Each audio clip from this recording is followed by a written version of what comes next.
ਸੇ ਸੁਣ ਰਹੇ ਦੇਖ ਰਹੇ ਸਾਰੇ ਹੀ ਸਰੋਤਿਆਂ ਨੂੰ ਦਰਸ਼ਕਾਂ ਨੂੰ ਨਿੱਘੀ ਜੀ ਐਨ ਪਿਆਰ ਭਰੀ ਸਤਿ ਸ਼੍ਰੀ ਅਕਾਲ। ਸੋ ਤੇ ਪ੍ਰੋਗਰਾਮ ਅਪਡੇਟ ਅਮਰੀਕਾ ਲੈ ਕੇ ਹਾਜ਼ਰ ਹੋ ਚੁੱਕੇ ਹਾਂ। ਮੇਰੇ ਨਾਲ ਜੁੜ ਚੁੱਕੇ ਨੇ ਇਸ ਟਾਈਮ ਹਰਜੋਤ ਸਿੰਘ ਖਾਲਸਾ ਜੀ। ਸਵਾਗਤ ਹੈ, ਸਤਿ ਸ਼੍ਰੀ ਅਕਾਲ ਜੀ। ਸਤਿ ਸ਼੍ਰੀ ਅਕਾਲ, ਧੰਨਵਾਦ ਜੀ ਆਇਆਂ ਨੂੰ। ਪੰਜਾਬੀ ਰੇਡੀਓ ਯੂਐਸਏ ਦੇ ਜਿੰਨੇ ਵੀ ਸਰੋਤੇ ਸਾਡੇ ਸਾਰੇ ਹੀ AM ਸਟੇਸ਼ਨ FM ਸਟੇਸ਼ਨ ਘਰਾਂ ਦੇ ਵਿੱਚ ਰੇਡੀਓ ਸੈਟਸ ਦੇ ਰਾਹੀਂ ਟੈਲੀਫੋਨ ਦੇ ਰਾਹੀਂ ਫੇਸਬੁੱਕ YouTube ਤੇ ਲਾਈਵ ਦੇਖ ਰਹੇ ਹੋ ਸੁਣ ਰਹੇ ਹੋ ਸਾਰਿਆਂ ਨੂੰ ਜੀ ਆਇਆਂ ਨੂੰ ਤੇ ਬਹੁਤ ਹੀ ਪਿਆਰ ਤੇ ਸਤਿਕਾਰ ਭਰੀ ਸਤਿ ਸ਼੍ਰੀ ਅਕਾਲ ਸਰੋਤਿਓ। ਅੱਜ ਜੂਨ ਦੀ 17 ਤਰੀਕ ਆ, ਦਿਨ ਸ਼ੁੱਕਰਵਾਰ ਆ। ਤੁਹਾਡੇ ਲਈ ਸਵੇਰ ਦਾ ਅਪਡੇਟ ਅਮਰੀਕਾ ਪ੍ਰੋਗਰਾਮ ਲੈ ਕੇ ਹਾਜ਼ਰ ਹੋਏ ਆ ਜੀ। ਸਾਡੇ ਅੱਜ ਦੇ ਇਸ ਪ੍ਰੋਗਰਾਮ ਨੂੰ ਤੁਹਾਡੇ ਸਾਰਿਆਂ ਤੱਕ ਪਹੁੰਚਾਉਣ 'ਚ ਸਹਿਯੋਗ ਕਰਦੇ ਨੇ ਖਾਲਸਾ ਇੰਸ਼ੋਰੈਂਸ ਏਜੰਸੀ, ਜਿਨ੍ਹਾਂ ਦੇ ਕੋਲੋਂ ਤੁਸੀਂ ਹਰ ਇੱਕ ਤਰੀਕੇ ਦੀ ਇੰਸ਼ੋਰੈਂਸ ਕਰਵਾ ਸਕਦੇ ਹੋ। ਇੰਸ਼ੋਰੈਂਸ ਬਾਰੇ ਪਤਾ ਕਰਨ ਲਈ ਕਾਲ ਕਰ ਸਕਦੇ ਹੋ 408-272-2500 4082722500। ਟੇਕੀਆਨਾ ਇਮੀਗ੍ਰੇਸ਼ਨ ਲਾ ਫਰਮ, ਇਮੀਗ੍ਰੇਸ਼ਨ ਦਾ ਹੋਵੇ ਕਿਸੇ ਵੀ ਤਰੀਕੇ ਦਾ ਕੰਮ, ਕਾਲ ਅਟਰਨੀ ਜੇ ਟੇਕੀਆਨਾ 415-909-0503। Manjeet Singh, Narendra Kaur Kular, Avtar Singh Manzil Clovis, Amarjit Singh Stockton, Nachhattar Singh Sangha Clovis, Satnam Singh, Amarjit Singh Dosanjh Sunny Purewal Yuba City, Paramjit Singh Deol Fresno, Lakhvir Samra Texas, Kamaljit Singh Makhan Daulatpuria Stockton, Onkar Singh Fresno, Major Singh Sidhu, Vinder Singh Dhaliwal, Hardial Singh, Inderjit Kaur Dhaliwal Bakersfield, Jassi Gill, Raminder Basra, Talwinder Gill Bakersfield, Harjit Singh Lathrop, Karnail Singh Randhawa Sacramento, ਐਂਟੀਰੋ ਟਰੱਕ ਸਟਾਪ ਬਰਨਜ਼ ਵਾਇਓਮਿੰਗ ਤੇ ਜੈਂਡਰ ਗਰੁੱਪ, ਜਿੱਥੋਂ ਤੁਸੀਂ ਹੋਮ ਲੋਨਸ, ਘਰ ਖਰੀਦਣ ਅਤੇ ਘਰ ਵੇਚਣ ਦੀਆਂ ਸਾਰੀਆਂ ਸਰਵਿਸਿਜ਼ ਲੈ ਸਕਦੇ ਹੋ। ਅੱਜ ਹੀ ਕਾਲ ਕਰੋ ਮੋਹਨ ਸਿੰਘ ਚੀਮਾ 8559052575। ਇਹਨਾਂ ਸਾਰਿਆਂ ਦਾ ਧੰਨਵਾਦ। ਜੇਕਰ ਤੁਸੀਂ ਜਾਂ ਕੋਈ ਹੋਰ ਕਾਰੋਬਾਰ ਇਸ ਪ੍ਰੋਗਰਾਮ ਨੂੰ ਸਪਾਂਸਰ ਕਰਨਾ ਚਾਹੁੰਦੇ ਹੋ, ਸੰਪਰਕ ਕਰ ਸਕਦੇ ਹੋ ਨੰਬਰ 408-722-7698 ਦੇ ਉੱਤੇ। ਚਲੀਏ ਤੇ ਜਨਵਰੀ 6 ਦੀ ਜੋ ਪ੍ਰੋਬ ਚੱਲ ਰਹੀ ਆ ਉਹਦੇ ਵਿੱਚ ਇਹ ਪਤਾ ਲੱਗਿਆ ਵੀ ਮਾਈਕ ਪੈਂਸ ਜੋ ਵਾਈਸ ਪ੍ਰੈਜ਼ੀਡੈਂਟ ਸੀ ਉਹਨਾਂ ਦੀ ਜ਼ਿੰਦਗੀ ਨੂੰ ਖਤਰਾ ਸੀਗਾ ਜਿਸ ਟਾਈਮ ਦੇ ਉੱਤੇ ਇਨਸਰੈਕਸ਼ਨ ਕੈਪੀਟਲ ਦੇ ਵਿੱਚ ਹੋਈ ਸੀ, ਕਿਉਂਕਿ ਪ੍ਰੈਜ਼ੀਡੈਂਟ ਟਰੰਪ ਉਹਨਾਂ ਨੇ ਵੀ ਡਿਮਾਂਡ ਕੀਤਾ ਸੀ ਵੀ ਜੋ ਇਲੈਕਸ਼ਨ ਦੇ ਰਿਜ਼ਲਟ ਆ ਉਹਨਾਂ ਨੂੰ ਰਿਜੈਕਟ ਕੀਤਾ ਜਾਵੇ। ਕਹਿੰਦੇ ਵੀ ਉਹਨਾਂ ਦੋਨਾਂ ਦੇ ਵਿਚਾਲੇ ਹੀਟਡ ਡਿਸਕਸ਼ਨ ਵੀ ਹੋਈ ਸੀ। ਜੌਨ ਈਸਟਮੈਨ, ਇੱਕ ਵਕੀਲ ਜੋ ਪ੍ਰੈਜ਼ੀਡੈਂਟ ਟਰੰਪ ਨੂੰ ਐਡਵਾਈਜ਼ ਕਰਦਾ ਸੀ, ਉਹਨਾਂ ਨੇ ਕਿਹਾ ਸੀ ਵੀ ਇੱਕੋ ਇੱਕ ਬੰਦਾ ਆ ਵਾਈਸ ਪ੍ਰੈਜ਼ੀਡੈਂਟ ਪੈਂਸ ਜਿਨ੍ਹਾਂ ਦੇ ਕੋਲ ਅਥਾਰਟੀ ਆ ਯੂਨੀਲੈਟਰਲੀ ਉਹ ਇਲੈਕਸ਼ਨ ਨੂੰ ਓਵਰਟਰਨ ਕਰ ਸਕਦੇ ਹੈਗੇ ਆ। ਤੇ ਉਹੀ ਬੰਦਾ ਪ੍ਰੈਜ਼ੀਡੈਂਟ ਟਰੰਪ ਦੇ ਵਕੀਲ ਰੂਡੀ ਜੁਲਿਆਨੀ ਨੂੰ ਇੱਕ ਤਰ੍ਹਾਂ ਦੇ ਨਾਲ ਸਲਾਹ ਦੇ ਰਿਹਾ ਸੀ। ਸੋ ਇਹ ਤਾਂ ਜਨਵਰੀ 6 ਦੀ ਬਾਬਤ ਗੱਲ ਆ। ਤੇ ਨਾਲ ਦੀ ਨਾਲ ਅੱਜ ਜੋ ਨਵੇਂ ਪੋਲ ਆਏ ਆ ਉਹਨਾਂ ਦੇ ਮੁਤਾਬਕ ਪ੍ਰੈਜ਼ੀਡੈਂਟ ਜੋ ਬਾਈਡਨ ਉਹਨਾਂ ਦੀ ਕੰਡੀਸ਼ਨ ਵਾਲੀ ਗੁੱਡ ਨਹੀਂ ਹੈਗੀ। ਉਹਨਾਂ ਦਾ ਡਿਸਅਪਰੂਵਲ ਰੇਟਿੰਗ ਬਹੁਤ ਜ਼ਿਆਦਾ ਘਟ ਗਿਆ ਹੈਗਾ, 39% ਦੇ ਉੱਤੇ ਆ ਗਿਆ। 1541 ਦੇ ਕਰੀਬ US ਦੇ ਅਡਲਟ ਸਰਵੇ ਕੀਤੇ ਗਏ ਆ। ਇਸ ਨਵੇਂ ਸਰਵੇ ਦੇ ਮੁਤਾਬਕ ਯਾਹੂ ਨੇ ਨਿਊਜ਼ ਦਿੱਤੀ ਆ। ਇਹਦੇ ਵਿੱਚ ਇਹ ਕਿਹਾ ਗਿਆ ਵੀ ਪ੍ਰੈਜ਼ੀਡੈਂਟ ਡੋਨਲਡ ਟਰੰਪ ਨੂੰ 44% ਲੋਕ ਕਹਿੰਦੇ ਆ ਵੀ ਅਸੀਂ ਵੋਟ ਪਾਵਾਂਗੇ ਤੇ ਪ੍ਰੈਜ਼ੀਡੈਂਟ ਬਾਈਡਨ ਨੂੰ 42%, ਜਿਹੜੀਆਂ ਇਲੈਕਸ਼ਨਸ 2024 ਦੇ ਵਿੱਚ ਆਣੀਆਂ ਆ। ਈਵਨ ਦੋ ਇਸ ਟਾਈਮ ਦੇ ਉੱਤੇ ਸੈਡੀਸ਼ਨ ਦੀ ਕੰਟਰੋਵਰਸੀ ਪ੍ਰੈਜ਼ੀਡੈਂਟ ਟਰੰਪ ਦੇ ਵੱਲ ਚੱਲ ਰਹੀ ਹੈਗੀ ਆ। ਜੀ ਬਿਲਕੁਲ। ਕੱਲ ਮਾਈਕ ਪੈਂਸ ਹੁਣਾਂ ਦੇ ਜਿਹੜੇ ਨਜ਼ਦੀਕੀ ਇੱਕ GOP ਦੇ ਹੀ ਜੱਜ ਆ, ਉਹਨਾਂ ਨੇ ਇਹੀ ਚੀਜ਼ ਨੂੰ ਮੁੜ ਜਿਹੜਾ ਉਹ ਦੁਹਰਾਇਆ ਵੀ ਇਹ ਖਤਰਨਾਕ ਸਥਿਤੀ ਜਿਹੜੀ ਆ ਉਸ ਟਾਈਮ ਦੇ ਉੱਤੇ ਟਰੰਪ ਹੁਣਾਂ ਦੀਆਂ ਗੱਲਾਂ ਤੋਂ ਬਾਅਦ ਦੇ ਵਿੱਚ ਇੱਕ ਹਿਸਾਬ ਦੇ ਨਾਲ ਜਿਹੜੀ ਉਹ ਬਣੀ ਹੈਗੀ ਆ। ਤੇ ਬਾਕੀ ਮੌਜੂਦਾ ਹਾਲਾਤਾਂ ਦੇ ਵਿੱਚ ਹਰਜੋਤ ਸਿੰਘ ਜੀ, ਜਿੱਦਾਂ ਤੁਸੀਂ ਕਿਹਾ ਵੀ ਬਾਈਡਨ ਹੁਣਾਂ ਦੀ ਸਥਿਤੀ ਕੋਈ ਬਹੁਤੀ ਮਜ਼ਬੂਤ ਨਹੀਂ ਆ ਇਸ ਮੌਕੇ। ਇਨਫਲੇਸ਼ਨ ਦੇ ਕਰਕੇ, ਇਕੋਨਮੀ ਦੇ ਕਰਕੇ ਬਹੁਤ ਬੁਰੇ ਜਿਹੜੇ ਉਹ ਹਾਲਾਤ ਨੇ। ਲਗਾਤਾਰ ਫਿਊਲ ਦੀਆਂ ਪ੍ਰਾਈਸਾਂ ਵਧਣ ਦੇ ਕਰਕੇ ਬਾਈਡਨ ਪ੍ਰਸ਼ਾਸਨ ਖੁਦ ਆਪ ਖਤਰੇ ਦੇ ਵਿੱਚ ਜਿਹੜਾ ਉਹ ਹੈਗਾ ਆ। ਆਲਦੋ ਟਵੀਟ ਕਰਕੇ, ਬਿਆਨ ਜਾਰੀ ਕਰਕੇ ਉਹ ਇਹ ਗੱਲਾਂ ਜ਼ਰੂਰ ਦੁਹਰਾ ਰਹੇ ਆ ਵੀ ਅਸੀਂ ਡੈਫਿਸਿਟ ਨੂੰ ਘਟਾ ਦੇਣਾ ਆ, ਅਸੀਂ ਆਹ ਚੀਜ਼ ਜਿਹੜੀ ਉਹ ਕਰ ਦੇਣੀ ਆ, ਪਰ ਤੇਲ ਦੀਆਂ ਕੀਮਤਾਂ ਦੇ ਉੱਤੇ ਲਗਾਤਾਰ ਜਿਹੜਾ ਵਾਧਾ ਹੋ ਰਿਹਾ ਆ ਉਸ ਦੇ ਉੱਤੇ ਕਾਬੂ ਪਾਉਣ ਦੇ ਵਿੱਚ ਇਹ ਹਾਲ ਦੀ ਘੜੀ ਤਾਂ ਇਹ ਨਾਕਾਮਯਾਬ ਨੇ। ਪਿਛਲੇ ਕਈ ਮਹੀਨਿਆਂ ਤੋਂ ਇਹ ਕੋਸ਼ਿਸ਼ਾਂ ਜਿਹੜੀਆਂ ਉਹ ਕਰ ਰਹੇ ਆ, ਪਰ ਕੋਈ ਇਹਨਾਂ ਤੋਂ ਗੱਲ ਬਣ ਨਹੀਂ ਰਹੀ। ਸੋ ਓਵਰਆਲ ਇਕੋਨਮੀ ਜਿਹੜੀ ਰਿਕਵਰੀ ਆ ਉਸ ਨੂੰ ਲੈ ਕੇ ਕਹਿੰਦੇ ਵਾਈਟ ਹਾਊਸ ਵਾਲੇ ਹੁਣ ਸਿਰ ਨਾਲ ਸਿਰ ਜੋੜ ਕੇ ਬੈਠੇ ਆ, ਬ੍ਰੇਨਸਟਾਰਮ ਕਰਦੇ ਆ ਵੀ ਕਿੱਦਾਂ ਜਿਹੜਾ ਉਹ ਕੰਮ ਸੂਤ ਜਿਹੜਾ ਉਹ ਕੀਤਾ ਜਾਵੇ। ਇਹਨਾਂ ਨੇ ਇਸੇ ਬਾਬਤ ਕੱਲ ਵੀ ਆਪਾਂ ਜ਼ਿਕਰ ਕੀਤਾ ਸੀਗਾ ਵੀ ਵੱਡੀਆਂ ਜਿਹੜੀਆਂ ਆਇਲ ਰਿਫਾਈਨਰੀਜ਼, ਆਇਲ ਕੰਪਨੀਜ਼ ਆ, ਉਹਨਾਂ ਨੂੰ ਚਿੱਠੀ ਲਿਖੀ ਵੀ ਪ੍ਰੋਫਿਟ ਨੂੰ ਛੱਡੋ, ਪੇਟਰੀਓਟ ਜਿਹੜੀ ਉਹ ਬਣੋ, ਤੁਸੀਂ ਇਸ ਯੁੱਧ ਦਾ, ਯੂਕਰੇਨ ਤੇ ਰਸ਼ੀਆ ਦੇ ਯੁੱਧ ਦਾ ਨਜਾਇਜ਼ ਫਾਇਦਾ ਚੱਕਦੇ ਹੋਏ 3 ਗੁਣਾ ਤੁਸੀਂ ਆਪਣੇ ਪ੍ਰੋਫਿਟਾਂ ਨੂੰ ਵਧਾਇਆ ਆ, ਤੇ ਇਹ ਥੋੜੀ ਹੁਣ ਇਨਵੈਸਟਮੈਂਟ ਕਰੋ, ਤੇਲ ਵੱਧ ਜਿਹੜਾ ਉਹ ਕੱਢ ਕੇ ਤੁਸੀਂ ਲੋਕਾਂ ਤੱਕ ਜਿਹੜਾ ਉਹ ਪਹੁੰਚਾਓ। ਪਰ ਹਾਲ ਦੀ ਘੜੀ ਜੋ ਕਿਆਸ ਰਹੀਆਂ ਨੇ, ਤੇਲ ਦੀਆਂ ਕੀਮਤਾਂ ਲਗਾਤਾਰ ਜਿਹੜੀਆਂ ਆ ਉਹ ਵੱਧ ਰਹੀਆਂ ਨੇ। ਡੀਜ਼ਲ ਦੀ ਸ਼ਾਰਟੇਜ ਜਿਹੜੀ ਆ ਉਹ ਵੀ ਕਹਿੰਦੇ ਵੀ ਆਉਣ ਦੀ ਸੰਭਾਵਨਾ ਬਣ ਸਕਦੀ ਆ। ਸੋ ਨੈਸ਼ਨਲ ਐਵਰੇਜਸ ਗੈਸ ਪ੍ਰਾਈਸਿਸ ਦੀਆਂ ਲਗਾਤਾਰ ਐਵਰੀ ਡੇ ਜਿਹੜੀ ਉਹ ਵੱਧ ਰਹੀਆਂ ਨੇ। ਇਸ ਮੌਕੇ ਨੈਸ਼ਨਲ ਐਵਰੇਜ US ਦੇ ਵਿੱਚ ਗੈਸ ਦੀ, ਰੈਗੂਲਰ ਗੈਸ ਦੀ, ਉਹ $5 ਆ, ਤੇ ਡੀਜ਼ਲ ਦੀ $5 ਤੇ ਤਕਰੀਬਨ 80 ਸੈਂਟ ਜਿਹੜੀ ਉਹ ਹੈਗੀ ਆ। ਜੇ ਉਹੀ ਗੱਲ ਆਪਾਂ ਕੈਲੀਫੋਰਨੀਆ ਦੀ ਕਰਦੇ ਜਾਈਏ, ਇੱਥੇ ਗੈਸ ਪ੍ਰਾਈਸ $6 ਤੇ 42 ਸੈਂਟ ਐਵਰੇਜ ਜਿਹੜੀ ਆ ਉਹ ਹੋ ਚੁੱਕੀ ਆ, ਤੇ ਜਿਹੜੀ ਡੀਜ਼ਲ ਆ ਉਹ $7 ਐਵਰੇਜ ਜਿਹੜੀ ਉਹ ਹੋਈ ਹੈਗੀ ਆ। ਸੋ ਐਵਰੀ ਡੇ ਇਹ ਤਾਂ ਨੂੰ ਜਿਹੜਾ ਉਹ ਕੰਮ ਜਾ ਰਿਹਾ ਹੈਗਾ ਆ। ਸੋ ਸਥਿਤੀ ਇੱਕ ਹਿਸਾਬ ਦੇ ਨਾਲ ਪੂਰੀ ਤਰ੍ਹਾਂ ਬੇਕਾਬੂ ਹੁੰਦੀ ਜਾ ਰਹੀ ਆ। ਇਹਦੇ ਨਾਲ ਡੈਮੋਕ੍ਰੇਟਸ ਨੂੰ ਬਹੁਤ ਭੈੜਾ ਅਸਰ ਆ ਰਹੀਆਂ ਨਵੰਬਰ ਦੀਆਂ ਇਲੈਕਸ਼ਨਸ ਦੇ ਵਿੱਚ ਦੇਖਣਾ ਪੈਣਾ ਆ। ਹੁਣ ਤਾਂ ਆ ਵੀ ਰਿਪਬਲਿਕਨ ਜੇ ਚੁੱਪ ਕੀਤੇ ਵੀ ਬੈਠੇ ਰਹਿਣ, ਨਾ ਉਹ ਕੁਝ ਬੋਲਣ, ਨਾ ਉਹ ਕੁਝ ਕਰਨ, ਸਿਰਫ ਤੇ ਸਿਰਫ ਇਕੋਨਮੀ ਦੀ ਗੱਲ ਕਰਨ, ਤਾਂ ਬੜੀ ਈਜ਼ੀਲੀ ਬੈਕ ਇਨ ਮੈਜੋਰਟੀ ਜਿਹੜੇ ਆ ਉਹ ਆ ਸਕਦੇ ਨੇ। ਤੇ ਡੈਮੋਕ੍ਰੇਟ ਹੱਥ ਪੱਲੇ ਮਾਰ ਰਹੇ ਆ, ਪਰ ਹਾਲ ਦੀ ਘੜੀ ਇਹਨਾਂ ਦੇ ਹੱਥ ਕੁਝ ਲੱਗ ਨਹੀਂ ਰਿਹਾ, ਜਿਹਦੇ ਨਾਲ ਇਸ ਇਕੋਨਮੀ ਨੂੰ, ਇਨਫਲੇਸ਼ਨ ਨੂੰ, ਜਿਹੜੇ ਪ੍ਰਾਈਸਿਸ ਜਿਹੜੇ ਲਗਾਤਾਰ ਹਰ ਇੱਕ ਚੀਜ਼ ਦੇ ਉੱਤੇ ਵੱਧ ਰਹੇ ਆ, ਰਿਸੈਸ਼ਨ ਦੇ ਖਤਰੇ ਨੂੰ ਜਿਹੜਾ ਉਹ ਟਾਲਣ 'ਚ ਕਾਮਯਾਬ ਹੋਣ। ਸੋ ਇਹੀ ਜਿਹੜੀ ਸਥਿਤੀ ਆ ਇਕੋਨਮੀ ਨੂੰ ਲੈ ਕੇ ਬਣੀ ਪਈ ਆ। ਕਈਆਂ ਨੇ ਹਰਜੋਤ ਸਿੰਘ ਜੀ ਕਹਿਣਾ ਆ ਵੀ ਜਾਣ ਕੇ ਇਦਾਂ ਦੀਆਂ ਗੱਲਾਂ ਕਰਦੇ, ਡਰਾਉਂਦੇ ਆ, ਪਰ ਨਹੀਂ, ਇਹ ਰਿਐਲਿਟੀ ਹੈਗੀ ਆ ਜੋ ਆਪਾਂ ਨੂੰ ਇਸ ਟਾਈਮ ਸਾਹਮਣੇ ਦਿਖ ਰਿਹਾ। ਹੁਣ ਜਿਹੜੀ ਐਵਰੇਜ ਗੈਸ ਪ੍ਰਾਈਸ ਅਸੀਂ ਆਪਣੇ ਕੋਲੋਂ ਤਾਂ ਦੱਸਿਆ ਨਹੀਂ, ਜੋ AAA ਗੈਸ ਪ੍ਰਾਈਸਿਸ ਦੀ ਉਹਨਾਂ ਦੀ ਵੈਬਸਾਈਟ ਤੇ ਨੈਸ਼ਨਲ ਐਵਰੇਜਸ ਆ, ਉਹੀ ਆਪਾਂ ਤੁਹਾਡੇ ਨਾਲ ਜਿਹੜੀਆਂ ਉਹ ਸ਼ੇਅਰ ਕਰ ਰਹੇ ਆ। ਹੁਣ ਉਹ ਤੋਂ ਝੂਠਿਆਂ ਤਾਂ ਨਹੀਂ ਆ ਉਸ ਜਿਹੜਾ ਉਹ ਹੋ ਸਕਦਾ ਵੀ ਅੱਖਾਂ ਬੰਦ ਕਰ ਲਈਏ, ਅੱਖਾਂ ਫੇਰ ਲਈਏ ਤੇ ਸ਼ਾਇਦ ਇਹ ਝੂਠ ਹੋ ਜਾਏ, ਪਰ ਨਹੀਂ, ਇਹ ਰਿਐਲਿਟੀ ਆ ਇਸ ਟਾਈਮ। ਸੋ ਫਿਊਲ ਰੀਬੇਟਸ ਕਹਿੰਦੇ ਵੀ ਐਡਮਿਨਿਸਟ੍ਰੇਸ਼ਨ ਹੁਣ ਇਸ ਟਾਈਮ ਇਹ ਸੋਚ ਰਿਹਾ ਆ ਵੀ ਫਿਊਲ ਰੀਬੇਟਸ ਜਿਹੜੇ ਦਿੱਤੇ ਜਾ ਸਕਦੇ ਆ। ਸੋ ਲੈਟਸ ਸੀ ਕੀ ਬਣਦਾ ਆ, ਪਰ ਵੋਟਰ ਫਰਸਟ੍ਰੇਸ਼ਨ ਬਹੁਤ ਜ਼ਿਆਦਾ ਆ, ਖਾਸ ਕਰਕੇ ਪੰਪ ਦੇ ਉੱਤੇ ਤੇ ਹਰ ਇੱਕ ਚੀਜ਼ ਦੀ ਪ੍ਰਾਈਸ ਲਗਾਤਾਰ ਵਧਣ ਦੇ ਕਰਕੇ। ਜੀ, ਸੋ ਬਿਲਕੁਲ ਇਨਫਲੇਸ਼ਨ ਕੱਲਾ ਗੈਸ ਨਹੀਂ, ਤੁਸੀਂ ਕੋਈ ਗਰੋਸਰੀ ਲੈ ਲਓ, ਕੁਛ ਵੀ ਲੈ ਲਓ। ਮੈਨੂੰ 33 ਸਾਲ ਹੋ ਗਏ, ਪਰ 33 ਸਾਲਾਂ 'ਚ ਮੈਂ ਕਦੇ ਵੀ ਇੰਨੀ ਜ਼ਿਆਦਾ ਮਹਿੰਗਾਈ ਨਹੀਂ ਦੇਖੀ ਸੀ। ਈਵਨ ਦੋ ਜਿਸ ਟਾਈਮ ਤੇ ਲੋਕ $5 ਜਾਂ $6 ਪਰ ਆਵਰ ਦੇ ਹਿਸਾਬ ਨਾਲ ਵੀ ਜੋਬ ਕਰਦੇ ਸੀ, ਉਸ ਟਾਈਮ ਤੇ ਵੀ ਇੰਨਾ ਜ਼ਿਆਦਾ ਸਸਤਾ ਹੁੰਦਾ ਸੀ। 2 ਚੀਜ਼ਾਂ ਮੇਨ, ਅਮਰੀਕਾ ਜਿਹਦੇ ਕਰਕੇ ਜਾਣਿਆ ਜਾਂਦਾ ਸੀ ਵੀ ਕੋਈ ਬੰਦਾ ਭੁੱਖਾ ਨਹੀਂ ਮਰਦਾ, ਰੋਟੀ ਪਾਣੀ ਇੱਥੇ ਬਹੁਤ ਸਸਤਾ ਹੈਗਾ, ਤੇ ਦੂਸਰਾ ਰਹਿਣਾ ਬੜਾ ਸਸਤਾ, ਵੀ ਸਸਤੀਆਂ ਵੀ ਹਰ ਬੰਦਾ ਅਫੋਰਡ ਕਰ ਸਕਦਾ ਸੀ। ਪਰ ਪਿਛਲੇ 10-15 ਸਾਲਾਂ ਤੋਂ ਇਹ ਸਿਚੁਏਸ਼ਨ ਖਾਸ ਕਰਕੇ ਰੈਂਟਲ ਤੇ ਘਰਾਂ ਦੀ ਤਾਂ ਬਹੁਤ ਬੈਡ ਹੋਈ ਆ, ਤੇ ਹੁਣ ਫੂਡ ਦੀ, ਗੈਸ ਦੀ, ਇਹ ਬਹੁਤ ਜ਼ਿਆਦਾ ਬੈਡ ਹੋਈ ਆ। ਅਗਲੀ ਖਬਰ ਵੱਲ ਚੱਲੀਏ। ਪ੍ਰੈਜ਼ੀਡੈਂਟ ਪੁਟਿਨ ਰਸ਼ੀਆ ਦੇ, ਉਹ ਹੁਣ ਬਾਹਰ ਨਿਕਲੇ ਆ 4 ਮਹੀਨਿਆਂ ਬਾਅਦ। ਪਹਿਲਾਂ ਤਾਂ ਬਹੁਤ ਖਬਰਾਂ ਆਉਂਦੀਆਂ ਸੀਆਂ ਵੀ ਸ਼ਾਇਦ ਉਹ ਇੱਕ ਬੰਕਰ ਦੇ ਵਿੱਚੋਂ ਆਰਡਰ ਦੇਈ ਜਾਂਦੇ ਆ, ਤੇ ਬਾਹਰ ਨਿਕਲਦਿਆਂ ਨੇ ਉਹਨਾਂ ਨੇ ਕਾਫੀ ਅਮਰੀਕਾ ਦੇ ਉੱਤੇ ਆਪਣਾ ਨਜ਼ਲਾ ਝਾੜਿਆ ਹੈਗਾ।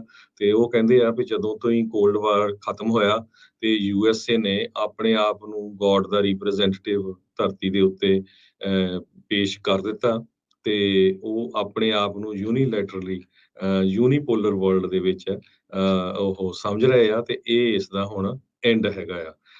ਉਹਨਾਂ ਨੇ ਜੋ ਲੈਕਚਰ ਕਰਨਾ ਸੀ ਉਹ 90 ਮਿੰਟ ਲੇਟ ਕਰਨਾ ਪਿਆ। ਕ੍ਰੈਮਲਿਨ ਦੇ ਸਪੋਕਸਪਰਸਨ ਡਿਮਿਟਰੀ ਪੈਸਕੋਵ ਨੇ ਦੱਸਿਆ, ਕਿਉਂਕਿ ਯੂਕਰੇਨੀਅਨ IT ਆਰਮੀ ਨੇ ਉਹਨਾਂ ਦੇ ਹੈਕ ਕਰ ਲਿਆ ਸੀ। 90 ਮਿੰਟ ਉਹਨਾਂ ਦਾ ਜੋ ਉੱਥੇ ਸਾਰਾ ਸਿਸਟਮ ਸੀਗਾ ਉਸਨੂੰ ਹੈਕ ਕਰ ਰੱਖਿਆ ਹੈਗਾ। ਸੋ ਰਸ਼ੀਆ ਨੇ ਇਹ ਕਿਹਾ ਵੀ ਅਗਲਾ ਜੋ ਭੁੱਖਮਰੀ ਆਊਗੀ ਉਹਦੇ ਲਈ ਅਮਰੀਕਾ ਵਾਲੇ ਜ਼ਿੰਮੇਵਾਰ ਹੋਣਗੇ, ਕਿਉਂਕਿ ਯੂਕਰੇਨ ਤੇ ਰਸ਼ੀਆ ਦੇ ਵਿੱਚ ਬਹੁਤ ਜ਼ਿਆਦਾ ਫੂਡ, ਖਾਸ ਕਰਕੇ ਕਣਕ ਹੁੰਦੀ ਆ, ਤੇ ਪੂਰੀ ਦੁਨੀਆ ਨੂੰ ਜਾਂਦੀ ਹੈਗੀ ਆ। 49 ਮਿਲੀਅਨ ਲੋਕ ਭੁੱਖਮਰੀ ਦਾ ਸ਼ਿਕਾਰ ਹੋ ਸਕਦੇ ਆ। ਦੋਨਾਂ ਹੀ ਨੂੰ, US ਤੇ ਯੂਰਪੀਅਨ ਯੂਨੀਅਨ ਦੋਨਾਂ ਨੂੰ ਉਸਨੇ ਜ਼ਿੰਮੇਵਾਰ ਠਹਿਰਾਇਆ ਹੈਗਾ ਯੂਕਰੇਨ ਵਾਰ ਦੇ ਲਈ। ਪਰ ਯੂਕਰੇਨ ਦੀ ਕੰਡੀਸ਼ਨ ਬਹੁਤ ਬੁਰੀ ਆ, ਬਹੁਤ ਵੱਡੀ ਗਿਣਤੀ 'ਚ ਲੋਕ ਮਾਰੇ ਜਾ ਚੁੱਕੇ ਆ, ਪੂਰੀ ਤਰ੍ਹਾਂ ਇਸ ਟਾਈਮ ਕਿੰਨੇ ਜ਼ਿਆਦਾ ਸ਼ਹਿਰ ਤਬਾਹ ਕਰ ਦਿੱਤੇ ਗਏ ਹੈਗੇ। ਜੀ ਬਿਲਕੁਲ, ਹਮਲਾ ਕਰਨ ਉਹ, ਲੋਕੀ ਮਾਰਨ ਉਹ, ਤੇ ਕਸੂਰ ਅਮਰੀਕਾ ਦਾ। ਚਲੋ ਇਹ ਤਾਂ ਕਹਿ ਦੇਣਾ ਕਿਤੇ ਨਾ ਕਿਤੇ ਉਹਨਾਂ ਦੇ ਲਈ, ਉਹਨਾਂ ਨੂੰ ਸੌਖਾ ਸ਼ਾਇਦ ਜਿਹੜਾ ਆ ਉਹ ਲੱਗਦਾ ਆ। ਪਰ ਜਿਹੜੀਆਂ ਗੱਲਾਂ ਕਹਿ ਕੇ ਉਹਨਾਂ ਨੇ ਉਹ ਜਿਹੜਾ ਉਹ ਹਮਲਾ ਕੀਤਾ, ਉਹਨਾਂ ਵਿੱਚੋਂ ਤਾਂ ਕੁਛ ਵੀ ਉਸ ਦੇ ਵਿੱਚ ਸੱਚਾਈ ਨਹੀਂ ਆ।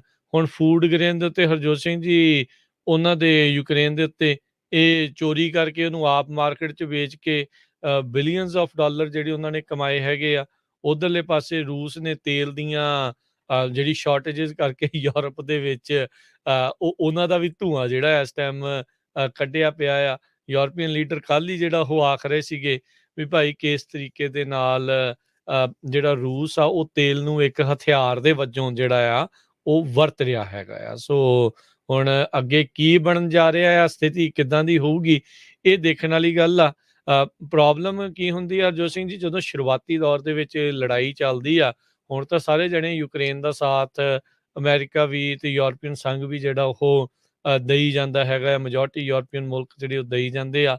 ਪਰ ਜੇ ਲੰਮਾ ਸਮਾਂ ਚੱਲਦੀ ਆ, ਹੁਣ ਜਿਹੜਾ 3 ਮਹੀਨੇ ਤੋਂ ਉੱਤੇ ਹੋ ਗਿਆ, ਸਾਲ ਖੰਡ ਜੇ ਕੁਛ ਚੱਲਦਾ ਆ, ਕੀ ਸਾਲ ਬਾਅਦ ਇਹ ਸਾਰੇ ਜਾਣੇ ਇਕੱਠੇ ਹੋਣਗੇ, ਯੂਕਰੇਨ ਦੀ ਪਿੱਠ ਥਾਪੜਨਗੇ? ਇਹ ਦੇਖਣ ਵਾਲੀ ਗੱਲ ਹੋਊਗੀ। ਯੂਰਪ ਦੇ ਕਈ ਲੀਡਰ ਕੱਲ ਜ਼ੈਲੈਂਸਕੀ ਨੂੰ ਵੀ ਜਿਹੜੇ ਉਹ ਮਿਲੇ ਸੀਗੇ, ਉਹ ਤਾਂ ਆਮ ਜਿਹੜੀ ਆਰਮੀ ਵਾਲੀ ਗ੍ਰੀਨ ਟੀ-ਸ਼ਰਟ ਪਾ ਕੇ ਸੀਗਾ, ਤੇ ਦੂਜਿਆਂ ਨੇ ਕੋਟ ਪਾ ਕੇ ਫੋਟੋਆਂ ਜਿਹੜੀਆਂ ਉੱਥੇ ਉਹ ਖਿਚਾਉਣ ਡਏ ਸੀਗੇ। ਸੋ ਹੁਣ ਦੇਖੋ, ਭਰੋਸਾ ਦਿਵਾਉਂਦੇ ਆ। ਯੂਕਰੇਨ ਬਾਰ-ਬਾਰ ਮੰਗ ਕਰ ਰਿਹਾ ਵੀ ਭਾਈ ਸਾਨੂੰ ਲੋੜ ਆ ਇਸ ਟਾਈਮ ਹਥਿਆਰਾਂ ਦੀ, ਜੇ ਅਸੀਂ ਰੂਸ ਦਾ ਜਿਹੜਾ ਉਹ ਮੁਕਾਬਲਾ ਕਰਨਾ ਆ। ਹੁਣ ਅਮਰੀਕਾ ਨੇ ਆਲਰੇਡੀ $54 ਬਿਲੀਅਨ ਯੂਕਰੇਨ ਨੂੰ ਇਸ ਸਾਲ ਦੇ ਵਿੱਚ ਪਿਛਲੇ ਕੁਝ ਮਹੀਨਿਆਂ ਦੇ ਵਿੱਚ ਆਲਰੇਡੀ ਕਾਂਗਰਸ ਵੱਲੋਂ ਅਪਰੂਵ ਕਰਕੇ ਜਿਹੜਾ ਉਹ ਦੇ ਦਿੱਤਾ ਗਿਆ ਆ, ਉਸਨੂੰ ਜਾ ਰਿਹਾ ਹੈਗਾ, ਜਿਸ ਦੇ ਵਿੱਚ ਫੌਜੀ ਸਹਾਇਤਾ ਹੈ। ਰੀਸੈਂਟਲੀ ਇੱਕ ਹੋਰ $1 ਬਿਲੀਅਨ ਦਾ ਨਵਾਂ ਪੈਕੇਜ ਯੂਕਰੇਨ ਨੂੰ ਹਥਿਆਰ ਦੇਣ ਦੇ ਲਈ ਆਰਮੀ ਮਿਲਟਰੀ ਅਸਿਸਟੈਂਸ ਦੇ ਨਾਂ ਦੇ ਉੱਤੇ ਜਿਹੜਾ ਉਹ ਦਿੱਤਾ ਗਿਆ ਹੈਗਾ ਆ। ਸੋ ਹੁਣ ਦੇਖੋ ਅੱਗੇ ਕੀ ਬਣਦਾ ਆ, ਪਰ ਯੂਕਰੇਨ ਦੇ ਲੋਕਾਂ ਦੇ ਲਈ ਕੋਈ ਬਹੁਤੀ ਸਥਿਤੀ ਜਿਹੜੀ ਉਹ ਚੰਗੀ ਨਹੀਂ ਹੈਗੀ। ਜੀ ਬਿਲਕੁਲ, ਯੂਕਰੇਨ ਦੇ ਲੋਕ ਕਹਿ ਰਹੇ ਆ ਵੀ ਸਾਡੇ ਦਾਣੇ ਜਿਹੜੇ ਆ ਉਹ ਚੋਰੀ ਕਰ ਰਹੇ ਆ ਕਣਕ ਨੂੰ, ਤੇ ਮਾਈਨਸ ਉਹਨੀ ਖੇਤਾਂ ਦੇ ਵਿੱਚ ਲਾ ਦਿੱਤੀਆਂ ਆ, ਤੇ ਸਾਡੀ ਜਿਹੜੀ ਧਰਤੀ ਆ ਉਸ ਨੂੰ ਵੀ ਕਬਜ਼ੇ ਦੇ ਵਿੱਚ ਲੈ ਲਿਆ ਹੈਗਾ। ਅਗਲੀ ਖਬਰ ਵੱਲ ਚਲੀਏ। ਇੰਡੀਆ ਤੋਂ ਤੁਸੀਂ ਸਵੇਰੇ ਵੀ ਖਬਰਾਂ ਸੁਣੀਆਂ ਆ। ਅੱਜ ਲਗਭਗ ਹਰ ਇੱਕ US ਦਾ ਜੋ ਮੀਡੀਆ ਆਊਟਲੈਟ ਹੈਗਾ ਆ, ਉਹਦੇ ਫਰੰਟ ਪੇਜ ਤੇ ਸਟੋਰੀ ਬਣੀ ਹੋਈ ਹੈਗੀ ਆ, ਖਾਸ ਕਰਕੇ ਜੋ ਪ੍ਰੋਟੈਸਟ ਇੰਡੀਆ ਦੇ ਵਿੱਚ ਹੋ ਰਹੇ ਆ ਫੌਜ ਨੂੰ ਲੈ ਕੇ। ਇੱਕ ਜਾਣੇ ਦੀ ਕਹਿੰਦੇ ਮੌਤ ਵੀ ਹੋ ਗਈ ਹੈਗੀ ਆ। ਤੇਲੰਗਾਨਾ ਸਟੇਟ ਦੇ ਵਿੱਚ ਜਿਹੜੇ ਰਾਇਟਸ ਹੋ ਰਹੇ ਆ, ਉਹਦੇ ਕਰਕੇ ਇੱਕ ਮੌਤ ਵੀ ਹੋਈ ਹੈਗੀ ਆ। ਇਹ ਕਾਫੀ ਵੱਡਾ ਇਸ਼ੂ ਬਣਦਾ ਜਾ ਰਿਹਾ। ਦੂਜੇ ਪਾਸੇ ਬਹੁਤ ਸਾਰੇ ਮੁਸਲਮਾਨ ਲੋਕਾਂ ਦੇ ਘਰ, ਬਿਜ਼ਨੈਸਸ ਢਾਏ ਜਾ ਰਹੇ ਆ। ਉਹਦੇ ਸੰਬੰਧ ਦੇ ਵਿੱਚ ਵੀ ਅਨੁਦਿਤੀ ਰਾਏ ਜੋ ਇੱਕ ਰਾਈਟਰ ਹੈਗੀ ਆ, ਉਹਨਾਂ ਲੇਖ ਲਿਖਿਆ ਆ। ਉਹ ਵੀ ਬਹੁਤ ਸਾਰੇ ਜੋ ਨਿਊਜ਼ਪੇਪਰ ਆ ਵਰਲਡ ਦੇ, ਉਹਨਾਂ ਦੇ ਵਿੱਚ ਛਾਪਿਆ ਗਿਆ ਆ ਵੀ ਕਿਸ ਤਰ੍ਹਾਂ ਮਿਨੋਰਟੀਜ਼ ਦੇ ਨਾਲ ਉਹ ਧੱਕਾ ਕਰ ਰਹੇ ਆ। ਵੀ ਪਹਿਲਾਂ ਤਾਂ ਮਾਰਦੇ ਸੀ, ਕੁੱਟਦੇ ਸੀ, ਹੁਣ ਉਹਨਾਂ ਦੀ ਪ੍ਰਾਪਰਟੀ ਨੂੰ ਵੀ ਢਾਹ ਰਹੇ ਹੈਗੇ। ਜੀ ਜੀ ਅਗਲੀ ਜਿਹੜੀ ਹਰਜੋਤ ਸਿੰਘ ਦੀ ਗੱਲ ਕਰਦੇ ਜਾਈਏ, ਸੈਨੇਟ ਦੇ ਵਿੱਚੋਂ ਇੱਕ ਵੈਟਰਨਸ ਨੂੰ ਮਦਦ ਕਰਨ ਦੇ ਲਈ, ਜਿਹੜਾ ਬਰਨ ਪਿਟ ਨੂੰ ਐਕਸਪੋਜ਼ ਹੋਏ ਆ ਵੈਟਰਨਸ, ਉਸ ਬਿੱਲ ਨੂੰ ਪਾਸ ਕਰ ਦਿੱਤਾ ਗਿਆ ਆ। 14 ਦੇ ਮੁਕਾਬਲੇ ਜਿਹੜੇ 84 ਸੈਨੇਟਰਸ ਆ, ਉਹਨਾਂ ਨੇ ਇਸ ਦੇ ਹੱਕ ਦੇ ਵਿੱਚ ਵੋਟ ਪਾਈ ਹੈਗੀ। ਇਸ ਦੇ ਨਾਲ ਜਿਹੜੇ ਮਿਲੀਅਨਸ ਆਫ ਵੈਟਰਨਸ ਜਿਨ੍ਹਾਂ ਨੇ ਫੌਜ ਦੀਆਂ ਵੱਖ-ਵੱਖ ਸ਼ਾਖਾਵਾਂ 'ਚ ਕੰਮ ਕੀਤਾ ਆ, ਜਿਹੜੇ ਟੌਕਸਿਕ ਬਰਨ ਪਿਟਸ ਦੇ ਕਹਿ ਲਓ ਫਿਊਮਸ ਨੂੰ ਐਕਸਪੋਜ਼ ਹੋਏ ਸੀਗੇ ਆਪਣੀ ਮਿਲਟਰੀ ਸਰਵਿਸ ਦੇ ਦੌਰਾਨ, ਉਹਨਾਂ ਦੇ ਲਈ ਜਿਹੜੀ ਇਹ ਮਦਦ ਹੋਵੇਗੀ। ਸੋ ਕਹਿੰਦੇ ਵੀ ਇਸ ਦੇ ਉੱਤੇ ਬੋਲਦੇ ਹੋਏ ਸੈਨੇਟ ਮੈਜੋਰਟੀ ਲੀਡਰ ਚੱਕ ਸ਼ੂਮਰ, ਉਹਨਾਂ ਨੇ ਕਿਹਾ ਵੀ ਇਹ ਬੜੇ ਚਿਰ ਤੋਂ ਚਿਰੋਖੀ ਮੰਗ ਸੀ ਕਿ ਅੱਜ ਦਾ ਦਿਨ ਇਤਿਹਾਸਿਕ ਆ, ਤੇ ਜਿਹੜੇ ਵੈਟਰਨਸ ਆ ਉਹਨਾਂ ਦੇ ਲਈ ਇਹ ਮਦਦ ਜਿਹੜੀ ਉਹ ਹੋਵੇਗੀ। ਸੋ ਕਹਿੰਦੇ ਵੀ ਪੈਕਟ ਐਕਟ ਦੇ ਤਹਿਤ ਇਸ ਬਿੱਲ ਨੂੰ ਅਮੈਂਡ ਜਿਹੜਾ ਉਹ ਕਰਕੇ ਉਹ ਲਿਆਂਦਾ ਗਿਆ ਸੀਗਾ। ਨੈਂਸੀ ਪਲੋਸੀ ਜਿਹੜੀ ਹਾਊਸ ਦੀ ਸਪੀਕਰ, ਉਹਨਾਂ ਨੇ ਕਿਹਾ ਵੀ ਇਸ ਬਿੱਲ ਨੂੰ ਜਲਦ ਹੀ ਹਾਊਸ ਦੇ ਵਿੱਚ ਲਿਆਂਦਾ ਜਾਵੇਗਾ, ਤੇ ਉੱਥੋਂ ਮੂਵ ਕਰਕੇ ਪਾਸ ਕਰਵਾ ਕੇ ਤੇ ਪ੍ਰੈਜ਼ੀਡੈਂਟ ਬਾਈਡਨ ਦੇ ਜਿਹੜੇ ਡੈਸਕ ਦੇ ਉੱਤੇ ਘੱਲਿਆ ਜਾਊਗਾ ਉਸ ਨੂੰ ਸਾਈਨ ਕਰਨ ਦੇ ਲਈ। ਸੋ 14 ਜਿਹੜੇ ਕਹਿੰਦੇ ਆ ਵੀ ਸੈਨੇਟਰਸ ਆ, ਉਹਨਾਂ ਨੇ ਇਹਨਾਂ ਵੈਟਰਨਸ ਦੇ ਉਲਟ ਵੀ ਜਿਹੜੀ ਉਹ ਵੋਟ ਪਾਈ ਹੈਗੀ ਆ। ਸੋ ਹੋਇਆ ਤੇ ਇਹ ਬਾਈ ਪਾਰਟੀਜ਼ਨ ਲੈਵਲ ਦੇ ਉੱਤੇ ਆ, ਪਰ 14 ਜਿਹੜੇ ਕੁਛ ਹੈਗੇ ਨੇ ਸੈਨੇਟਰਸ, ਉਹਨਾਂ ਨੇ ਇਹਨਾਂ ਵੈਟਰਨਸ ਦੀ ਇਸ ਲਿਹਾਜ਼ ਦੇ ਵਿੱਚ ਮਦਦ ਕਰਨ ਤੋਂ ਇਨਕਾਰ ਕੀਤੀ। ਸੈਨੇਟਰ ਔਸਫ ਨੇ ਇਹ ਜਿਹੜਾ ਬਿੱਲ ਪੇਸ਼ ਜਿਹੜਾ ਉਹ ਕੀਤਾ ਸੀਗਾ, ਜਿਹੜੇ ਜਾਰਜੀਆ ਤੋਂ ਇਸ ਵਾਰ ਪਹਿਲੀ ਵਾਰੀ ਜਿਹੜੇ ਡੈਮੋਕ੍ਰੇਟ ਪਾਰਟੀ ਦੇ ਉੱਥੋਂ ਜਿਹੜੇ ਜਿੱਤ ਕੇ ਉੱਥੇ ਪਹੁੰਚੇ ਸੀਗੇ। ਸੋ ਕਹਿੰਦੇ ਵੀ ਇਰਾਕ ਤੇ ਵੈਟਰਨ ਅਫਗਾਨਿਸਤਾਨ ਦੇ ਜਿਹੜੇ ਵੈਟਰਨਸ ਆਫ ਅਮਰੀਕਾ ਆ, 2020 ਦਾ ਇੱਕ ਸਰਵੇ ਆ, ਉਸ ਦੇ ਵਿੱਚ ਉਹ ਕਹਿੰਦੇ ਆ, ਇਹ ਐਡਵੋਕੇਸੀ ਕਰਦੇ ਆ ਜਿਹੜੇ ਇਰਾਕ ਤੇ ਅਫਗਾਨਿਸਤਾਨ ਵੈਟਰਨਸ ਦੀ। ਕਹਿੰਦੇ ਵੀ 86% ਜਿਹੜੇ ਉਸ ਦੇ ਵਿੱਚ ਰਿਸਪੋਂਡੈਂਟ ਸੀਗੇ, ਯਾਨੀ ਕਿ ਆਰਮੀ ਜਿਨ੍ਹਾਂ ਨੇ ਕੰਮ ਕੀਤਾ ਆ, ਉਹ ਬਰਨ ਪਿਟਸ ਤੇ ਹੋਰ ਜਿਹੜੇ ਟਾਕਸਿਨ ਕੈਮੀਕਲਸ ਆ ਉਹਨਾਂ ਨੂੰ ਐਕਸਪੋਜ਼ ਹੋਏ ਸੀ। ਸੋ ਬਰਨ ਪਿਟ ਕੀ ਹੁੰਦੀ ਆ ਵੀ ਜਿਹੜਾ ਗਾਰਬੇਜ ਤੇ ਉਹ ਸਾਰੀਆਂ ਚੀਜ਼ਾਂ ਆ, ਉਸ ਨੂੰ ਇਹ ਓਪਨ ਏਅਰ ਕੰਬਸ਼ਨ ਜਿਹੜਾ ਟਰੈਸ਼ ਦਾ ਜਿਹੜਾ ਉਹ ਕੀਤਾ ਜਾਂਦਾ ਆ, ਉਹਦੇ ਵਿੱਚ ਕਈ ਤਰੀਕੇ ਦਾ ਜਿਹੜਾ ਵੇਸਟ ਡਿਸਪੋਜ਼ਲ ਹੁੰਦਾ ਆ, ਤੇ ਉਹਦੀਆਂ ਹੀ ਫਿਊਮਸ ਦੇ ਕਰਕੇ ਇਹਨਾਂ ਵੈਟਰਨਸ ਨੂੰ ਬਾਅਦ ਦੇ ਵਿੱਚ ਲੌਂਗ ਟਰਮ ਇਫੈਕਟਸ ਜਿਹੜੇ ਉਹ ਦੇਖਣੇ ਪਏ ਹੈਗੇ। ਸੋ ਉਹਨਾਂ ਦੀ ਮਦਦ ਦੇ ਲਈ ਇਹ ਨਵਾਂ ਬਿੱਲ ਜਿਹੜਾ ਸੈਨੇਟ ਦੇ ਵਿੱਚੋਂ ਪਾਸ ਹੋ ਚੁੱਕਾ ਆ। ਤੇ ਇੱਕ ਹੋਰ ਬਿੱਲ ਦੀ ਜੇ ਗੱਲ ਕਰਦੇ ਜਾਈਏ, ਜਿਹੜੇ ਕੁਝ ਦਿਨ ਪਹਿਲਾਂ ਸੈਨੇਟ ਤੇ ਹਾਊਸ ਨੇ ਸੁਪਰੀਮ ਕੋਰਟ ਦੇ ਜਸਟਿਸਿਸ ਦੀ ਵਾਧੂ ਸੁਰੱਖਿਆ ਦੇ ਲਈ, ਉਹਨਾਂ ਨੂੰ ਸੁਰੱਖਿਆ ਨੂੰ ਲੈ ਕੇ ਜਿਹੜਾ ਬਿੱਲ ਪਾਸ ਕੀਤਾ ਸੀ, ਉਹ ਪ੍ਰੈਜ਼ੀਡੈਂਟ ਬਾਈਡਨ ਨੇ ਕੱਲ ਜਿਹੜਾ ਹੈ ਉਸ ਦੇ ਉੱਤੇ ਸਾਈਨ ਕਰ ਦਿੱਤੇ ਸੀਗੇ। ਸੋ ਉਹ ਸਾਈਨ ਕਰਨ ਤੋਂ ਬਾਅਦ ਦੇ ਵਿੱਚ ਜਿਹੜੇ ਜਸਟਿਸਿਸ ਸੁਪਰੀਮ ਕੋਰਟ ਦੇ ਆ, ਉਹਨਾਂ ਦੀ ਵਾਧੂ ਸੁਰੱਖਿਆ ਦੀ ਕਾਰਵਾਈ ਆ ਉਹ ਕਾਨੂੰਨ ਦੇ ਵਿੱਚ ਬਦਲ ਚੁੱਕੀ ਆ। ਜੀ, ਅਗਲੀ ਖਬਰ ਸਟਾਕ ਮਾਰਕੀਟ ਦੇ ਨਾਲ ਆ। ਸਟਾਕ ਮਾਰਕੀਟ ਹਜੇ ਵੀ ਬੈਡ ਸਿਚੁਏਸ਼ਨ ਦੇ ਵਿੱਚ ਹੀ ਆ। ਜੇ ਅੱਜ ਦੀ ਗੱਲ ਕਰਦੀ ਜਾਈਏ ਤੇ ਡਾਓ ਜੋਨ ਇੰਡਸਟਰੀਅਲ ਹਜੇ ਵੀ ਡਾਊਨ ਹੈ 40 ਪੁਆਇੰਟ ਦੇ ਕਰੀਬ। ਕੱਲ ਤਾਂ ਕਾਫੀ ਡਾਊਨ ਗਿਆ ਸੀ। ਨੈਸਡੈਕ ਥੋੜਾ ਅਪ ਆ 141 ਪੁਆਇੰਟ। S&P ਇੰਡੈਕਸ ਵੀ 6 ਦੇ ਕਰੀਬ ਅਪ ਹੈਗਾ। ਤੇ ਪ੍ਰੈਜ਼ੀਡੈਂਟ ਬਾਈਡਨ ਉਹਨਾਂ ਨੇ ਇੰਟਰਵਿਊ ਵੀ ਦਿੱਤੀ ਆ ਰਿਸੈਸ਼ਨ ਦੇ ਸੰਬੰਧ ਦੇ ਵਿੱਚ। ਉਹਨਾਂ ਨੇ ਕਿਹਾ ਵੀ ਰਿਸੈਸ਼ਨ ਇਜ਼ ਨਾਟ ਇਨਐਵਿਟੇਬਲ।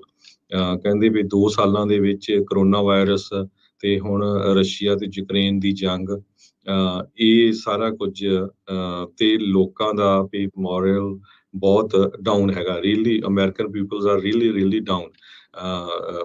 ਤੇ ਜਦੋਂ ਉਹਨਾਂ ਨੂੰ ਪੁੱਛਿਆ ਗਿਆ ਵੀ ਤੁਹਾਡੇ ਕਰਕੇ ਆ, ਜਾਂ ਉਹ ਕਹਿੰਦੇ ਵੀ ਜੇ ਮੇਰੇ ਕਰਕੇ ਇਕੱਲਾ ਅਮਰੀਕਾ, ਤਾਂ ਹੁਣ ਤਾਂ ਪੂਰੇ ਵਰਲਡ ਦੇ ਵਿੱਚ ਹੀ ਇਨਫਲੇਸ਼ਨ ਇੰਨਾ ਜ਼ਿਆਦਾ ਹੋਇਆ। ਯੂਰਪ ਦੇ ਵਿੱਚ ਤਾਂ ਬਹੁਤ ਬੁਰੀ ਸਿਚੁਏਸ਼ਨ ਹੈਗੀ ਆ। ਬਾਕੀ ਜਿਹੜੀਆਂ ਥਰਡ ਵਰਲਡ ਕੰਟਰੀਜ਼ ਜਾਂ ਗਰੀਬ ਮੁਲਕ ਹੈਗੇ, ਉਹਨਾਂ ਦਾ ਵੀ ਬੁਰਾ ਹਾਲ ਆ।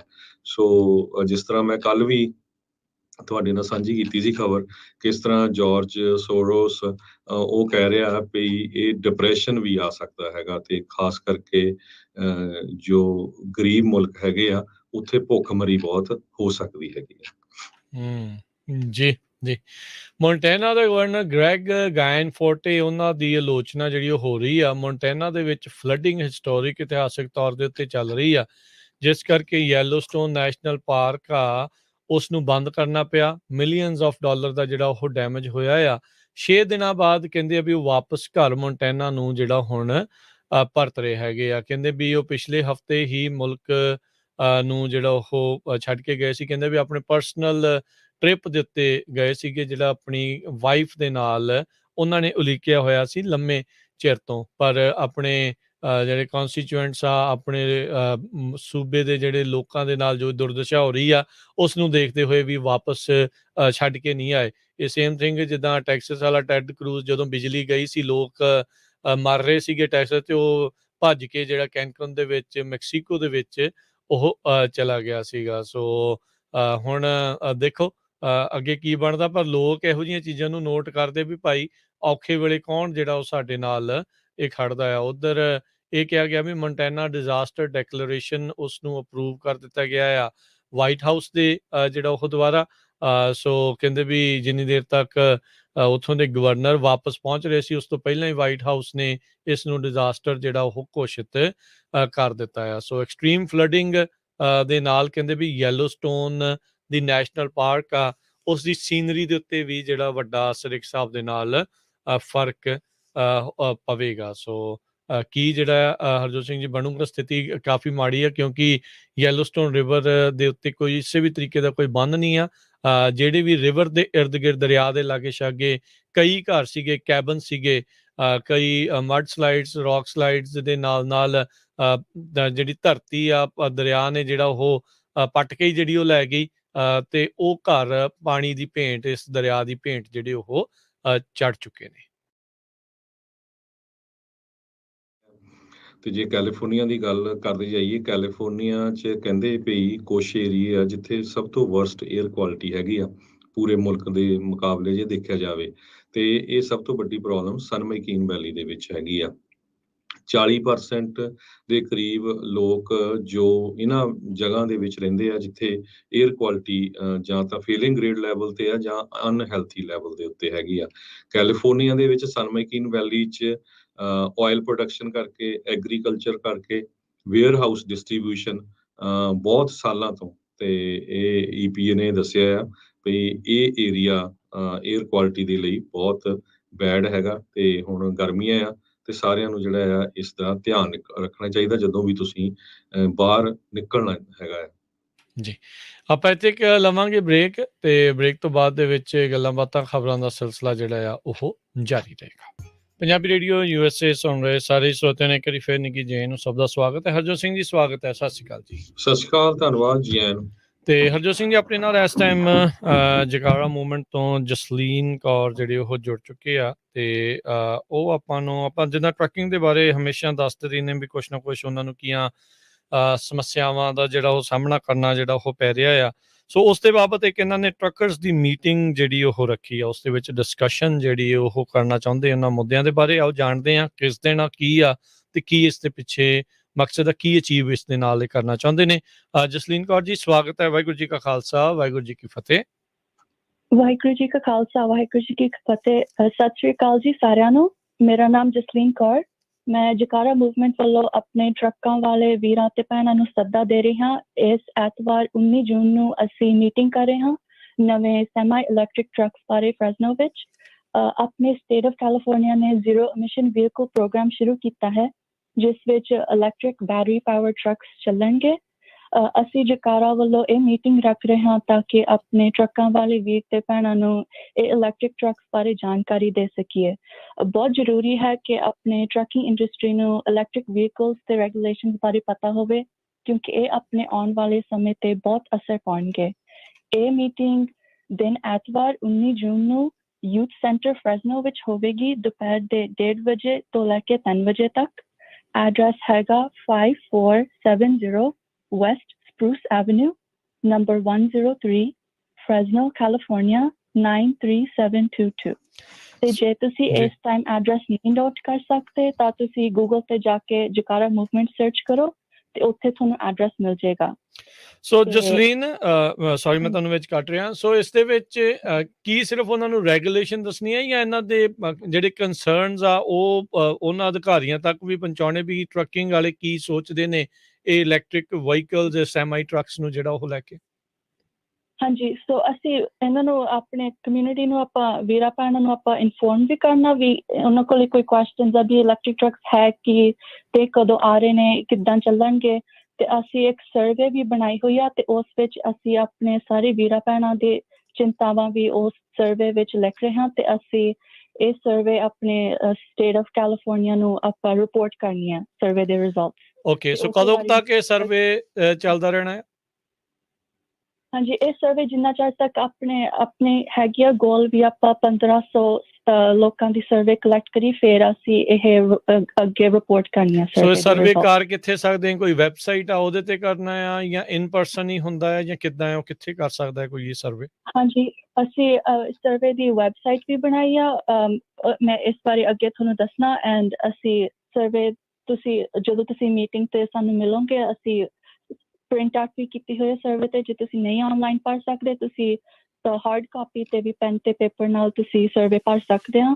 ਤੇ ਇਸ ਸਰਵੇ ਵਿੱਚ ਤੁਸੀਂ ਆਪਣੇ ਇਲੈਕਟ੍ਰਿਕ ਟਰੱਕਸ ਬਾਰੇ ਚਿੰਤਾ ਜ਼ਾਹਰ ਕਰ ਸਕਦੇ ਹਾਂ, ਜਿੱਦਾਂ ਕਿ ਉਹਨਾਂ ਦੇ ਚਾਰਜਿੰਗ ਟਾਈਮਸ, ਜਾਂ ਇੱਕ ਚਾਰਜ ਤੇ ਕਿੰਨਾ ਸਕਦੇ ਹਾਂ। ਤੇ ਇਸ ਸਰਵੇ ਦੀ ਵੈਬਸਾਈਟ ਹੈਗੀ ਆ jakarta.org/truck survey।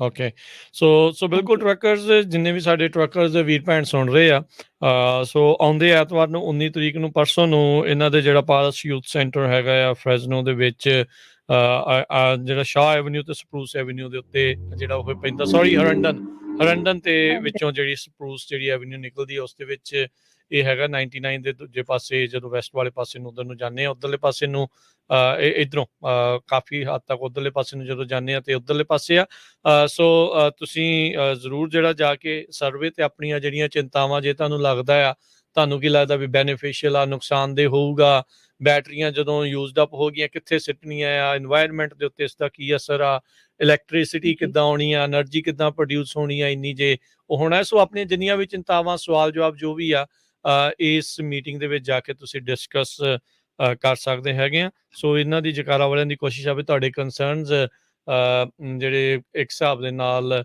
ਕਾਂਗਰਸ ਤੱਕ ਜਾਂ ਜਿਹੜੀ ਅਸੈਂਬਲੀ ਤੱਕ ਲੀਡਰਸ ਤੱਕ ਜਿਹੜੇ ਉੱਥੇ ਦੇ ਪਹੁੰਚਾਏ ਜਾ ਸਕਣ ਤਾਂ ਜੋ ਉਹਨਾਂ ਨੂੰ ਦੇਖ ਕੇ ਕੁਝ ਚੰਗੇ ਫੈਸਲੇ ਲੈਣ ਨਾ ਕਿ ਲੋਕਾਂ ਦੇ ਉੱਤੇ ਇਸ ਨੂੰ ਸਿੱਧਾ ਹੀ ਜਿਹੜਾ ਉਹ ਥੋਪਿਆ ਜਾਵੇ ਸੋ ਥੈਂਕ ਯੂ ਜਸਲੀਨ ਤੇ ਇਹ ਜਾਣਕਾਰੀਆਂ ਸਾਂਝੀਆਂ ਕਰਨ ਦੇ ਲਈ ਬਹੁਤ ਮਿਹਰਬਾਨੀ ਜੀ ਧੰਨਵਾਦ ਜੀ ਓਕੇ ਸਤਿ ਸ਼੍ਰੀ ਅਕਾਲ ਸੋ ਬਿਲਕੁਲ ਸੋ ਇਹ ਜਾਂ ਫਿਰ ਜਿੱਦਾਂ ਇਹਨਾਂ ਨੇ ਕਿਹਾ ਵੀ jikara.org/ ਜਿਹੜਾ ਟਰੱਕਿੰਗ ਸਰਵੇ ਜਿਹੜਾ ਹੈ ਉਸ ਉੱਤੇ ਜਾ ਕੇ ਤੁਸੀਂ ਆਨਲਾਈਨ ਵੀ ਜਿਹੜਾ ਉਹ ਸ਼ੇਅਰ ਕਰ ਸਕਦੇ ਹੋ ਆਪਣੀ ਜਿਹੜੀ ਰਾਏ ਵੀ ਕੀ ਜਿਹੜਾ ਉਸ ਦੇ ਵਿੱਚ ਹੈਗਾ ਆ ਬਾਕੀ ਹਰਜੋਤ ਸਿੰਘ ਜੀ ਜਕਾਰਾ ਵਾਲਿਆਂ ਦੀ ਆਪਾਂ ਗੱਲ ਕਰਦੇ ਹਾਂ ਸੋ ਜਕਾਰਾ ਵਾਲੇ ਬਹੁਤ ਜਿਹੜੇ ਨੌਜਵਾਨ ਨੇ ਉਹਨਾਂ ਨੇ ਆਪਣੀ ਕੌਮ ਦੇ ਲਈ ਆਪਣੀ ਭਾਈਚਾਰੇ ਦੇ ਲਈ ਕਾਫੀ ਲੰਮੀ ਚੌੜੀ ਜਿਹੜੀ ਗੱਲਬਾਤ ਕਰਦੇ ਆ ਰਹੇ ਹੈਗੇ ਆ ਸੋ ਉਹਨਾਂ ਦੇ ਵਿੱਚੋਂ ਹੁਣ ਕੁਛ ਜਿਹੜੇ ਨੌਜਵਾਨ ਨੇ ਸਾਡੇ ਮੁੰਡੇ ਕੁੜੀਆਂ ਆ ਉਹ ਉਸ ਪਾਸੇ ਵੱਲ ਨੂੰ ਵੱਧ ਰਹੇ ਆ ਵੀ ਆਪਣੀ ਜਿੱਥੇ ਪਾਲਿਸੀ ਮੇਕਿੰਗ ਹੁੰਦੀ ਆ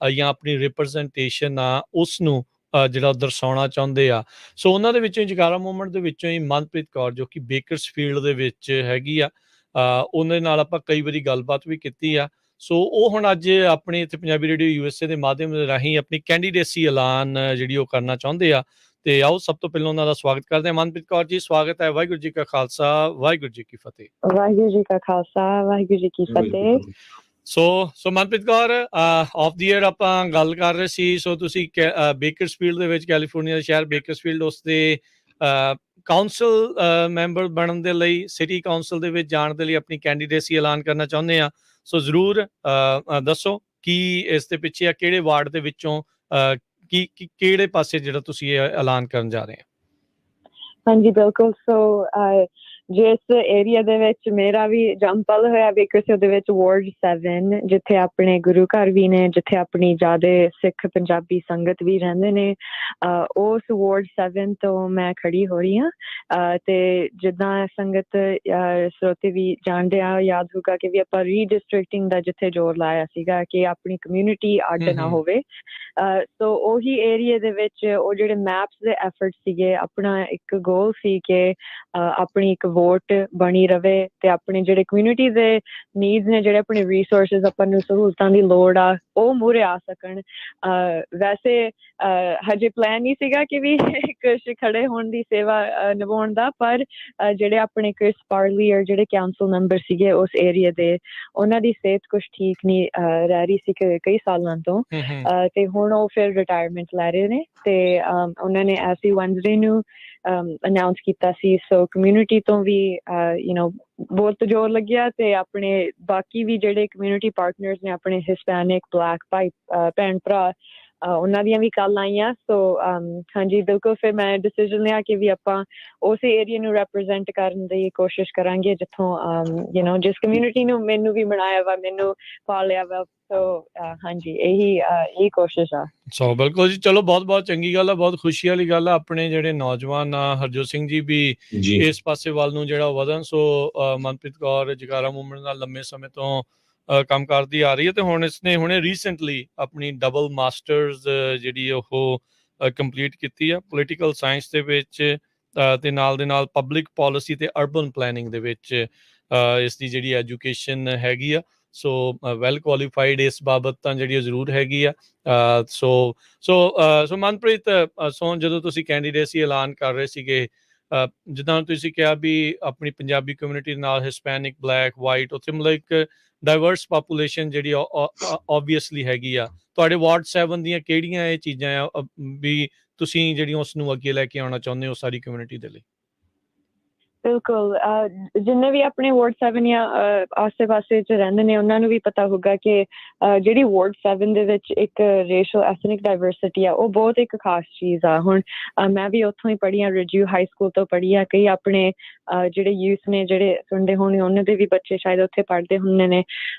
ਉੱਥੇ ਮੇਰਾ ਐਕਸਪੀਰੀਅੰਸ ਰਿਹਾ ਵਾ ਕਿ ਵੀ ਜਿਹੜੇ ਮੇਰੇ ਫਰੈਂਡ ਸੀਗੇ ਜਿਨ੍ਹਾਂ ਨਾਲ ਮੈਂ ਪੜ੍ਹ ਰਹੀ ਸੀਗੀ, ਉਹਨਾਂ ਦੇ ਜਿਹੜੇ ਲਾਈਫ ਐਕਸਪੀਰੀਅੰਸ, ਸਾਰੇ ਕੰਡੀਸ਼ਨਸ ਉਹਨਾਂ ਬਾਰੇ ਸਿੱਖ ਕੇ ਵੀ ਆਪਣੇ ਪੰਜਾਬੀ ਵੀ ਜਿੰਨੇ ਸਟੂਡੈਂਟ ਸੀ, ਉਹ ਪਾਪੂਲੇਸ਼ਨ ਆਪਾਂ ਦੇਖਣਾ ਕਿ ਵੀ ਉੱਥੇ ਪਾਪੂਲੇਸ਼ਨ ਕਾਫੀ ਆ, ਤੇ ਉਹ ਨੀਡਸ ਆਪਾਂ ਜ਼ਰੂਰ ਮੂਹਰੇ ਰੱਖਾਂਗੇ ਕਿ ਵੀ ਇਹ ਸਿਰਫ ਜ਼ਰੂਰ ਆਪਣੀ ਕਮਿਊਨਿਟੀ ਲਈ ਆ, ਕਿਉਂਕਿ ਆਪਾਂ ਵੀ ਉਹ ਰਿਸੋਰਸਿਸ ਜਿਨ੍ਹਾਂ ਦੀ ਆਪਾਂ ਨੂੰ ਲੋੜ ਆ ਆਪਾਂ ਡਿਜ਼ਰਵ ਕਰਦੇ ਹਾਂ, ਆਪਾਂ ਟੈਕਸ ਪੇਇੰਗ ਉੱਥੋਂ ਦੇ ਰੈਜ਼ੀਡੈਂਟਸ ਆ। ਸੋ ਹੌਲੀ ਹੌਲੀ ਜਿਵੇਂ ਅਸੀਂ ਕਮਿਊਨਿਟੀ ਦੇ ਵਿੱਚ ਅਸੀਂ ਜਿਵੇਂ ਇੱਕ ਸਕ੍ਰੈਚ ਤੋਂ ਨਹੀਂ ਸ਼ੁਰੂ ਕਰ ਰਹੇ ਹਨਾ, ਇਹ ਕੰਮ ਆਪਾਂ ਕਈ ਸਾਲਾਂ ਤੋਂ ਕਰ ਰਹੇ ਹਾਂ ਜਕਾਰਾ ਮੂਵਮੈਂਟ ਰਾਹੀਂ ਵੀ। ਸੋ ਕਮਿਊਨਿਟੀ ਦੀਆਂ ਕਾਲਾਂ ਵੀ ਆਉਂਦੀਆਂ ਹੁੰਦੀਆਂ ਨੇ, ਸ਼ੇਅਰ ਕਰਦੇ ਨੇ ਕਿ ਵੀ ਪਲੀਜ਼ ਜੇ ਸਾਡੇ ਕੋਲ ਕੋਈ ਸੇਫ ਬਾਈਕ ਲੇਨ ਹੋਵੇ, ਕਿ ਵੀ ਆਪਾਂ ਜਦੋਂ ਪਾਰਕਸ ਤੋਂ ਜਾਂਦੇ ਹਾਂ, ਜਾਂ ਇੱਕ ਜਿਹੜਾ ਹੁਣ ਆਪਣੀਆਂ ਜਿਹੜੀਆਂ ਗਰਮੀਆਂ ਨੇ ਸੈਂਟਰਲ ਵੈਲੀ ਦੀਆਂ, ਉਹ ਆਪਾਂ ਨੂੰ ਬਖਸ਼ਦੀਆਂ ਨਹੀਂ, ਪਰ ਕੋਈ ਸਿਸਟਮ ਹੋਵੇ ਕਿ ਵੀ